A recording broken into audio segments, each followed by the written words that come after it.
दुनिया ऐसी है जहां पर ऑलमोस्ट हर दूसरा इंसान ये सोच रहा है कि आपको यूज करके कैसे अपने गोल को अचीव किया जाए। उसमें आपके साथ क्या होता है क्या नहीं होता उससे फर्क नहीं पड़ता, उसका अपना काम होना चाहिए।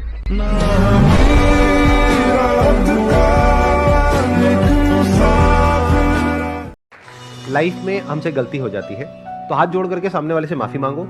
अगर वो माफ कर दे तो बहुत बढ़िया है, अगर नहीं करता है तो आप खुद को माफ करो। खुद को कभी ब्लेम मत करो। माफी मांगने से आप छोटे नहीं हो जाओगे, लेकिन खुद को ब्लेम नहीं करना है, क्योंकि गलती इंसान से होती है। हो गई आपसे। घर में अगर वाइफ है और मदर है, मतलब सास बहू है, तो सास बहू है तो लड़ाई होनी ही है। अगर ये क्लियर है तो कोई प्रॉब्लम नहीं है। बट अगर आप ये एक्सपेक्ट करो अपने माइंड में कि नहीं वो तो उसकी माँ से भी बढ़ करके हो जाएगी, अरे कैसे हो जाएगी, माँ तो माँ होती है।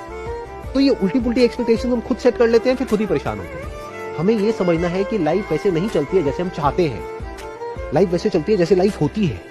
हमारे चाहने से क्या होता है। फॉर एग्जाम्पल, आप चाहोगे कि ये मेरी मदर है, मेरे को उनसे बहुत प्यार है, ये मेरी वाइफ है, मेरे को उससे भी बहुत प्यार है, इन दोनों को आपस में भी प्यार हो जाए। लाइफ ऐसे नहीं चलती है। आपकी उनके साथ अलग डायनामिक्स है, उधर अलग डायनामिक्स है, इधर अलग डायनामिक्स है। तो पहले इसको समझना पड़ता है। जब ये समझ आ जाती है बात, तब माइंड एकदम से रिलैक्स हो जाता है। जिंदगी में जो सबसे बड़ी लड़ाइयां होंगी ना आपकी, वो अपनों से होगी। दूसरों को तो छोड़ ही दो, अपने पड़ोसियों को तो आप हैंडल कर लोगे। अपनी वाइफ से कैसे डील करोगे, अपने पेरेंट्स से कैसे डील करोगे, बच्चों से कैसे डील करोगे, ये सबसे बड़ी लड़ाइयां हैं लाइफ की। लेकिन सुबह से रात तक जो वेब सीरीज आप देखते हो उसमें क्या है, क्या है उसमें गंदगी के अलावा। ये आपके माइंड को कैसा बना देगा, आपको खुद भी समझ नहीं आएगा। चारों तरफ कांटे होंगे, फिर आप रोओगे बैठ करके, कहोगे ये क्या हो गया मेरे साथ। अरे जो देखोगे, सुनोगे, जो कंज्यूम करोगे, वैसे ही तो माइंड एक्ट करेगा ना। आज से करीबन 7 साल पहले की बात है।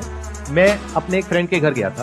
उनकी जो डॉटर है, तो उसने बोला कि मैं यूपीएससी की तैयारी करने के बारे में सोच रही। तो फिर मैंने उससे काउंटर क्वेश्चन पूछा, अगर क्रैक नहीं होता है तो क्या होगा। उसका रिएक्शन ये था कि ऐसा हो ही नहीं सकता, और अपनी तैयारी में अगर कोई कमी नहीं होगी तो क्यों नहीं होगा। मैंने कहा लेकिन फिर भी मान लेते हैं एक बार को कि तुम्हारा नहीं होता किसी भी वजह से, तो क्या, तो एक बार और ट्राई कर लूंगी। मैंने कहा फिर भी नहीं होता तो तीसरा अटेम्प्ट, चौथा अटेम्प्ट, लेकिन मैं करके रहूंगी। उधर से उसके फादर ने मुझे रोक दिया, कहते कि यार बस अब और मत बोलो, डिमोटिवेट मत करो बच्ची को, उसका मन है ना, करने दो ना, क्या हो गया, कोचिंग में 20-30 लाख रुपए लग जाएंगे। अरे कोई बात नहीं, भगवान का दिया बहुत है हमारे पास, कोई फर्क नहीं पड़ता, करने दो। तो उन्होंने ध्यान नहीं दिया। मैंने कहा ठीक है, that's okay, that's your call. आज सिचुएशन ये है कि उस लड़की ने 6 अटेम्प्ट्स दे दिए हैं, वो डिप्रेशन में है, उसकी दवाइयां चल रही है, वो ज्यादातर अपने कमरे में ही रहती है, बाहर नहीं निकलती है, किसी से बात नहीं करती है, और गलती से किसी के मुंह से यूपीएससी वर्ड निकल जाता है तो उसको गुस्सा आ जाता है।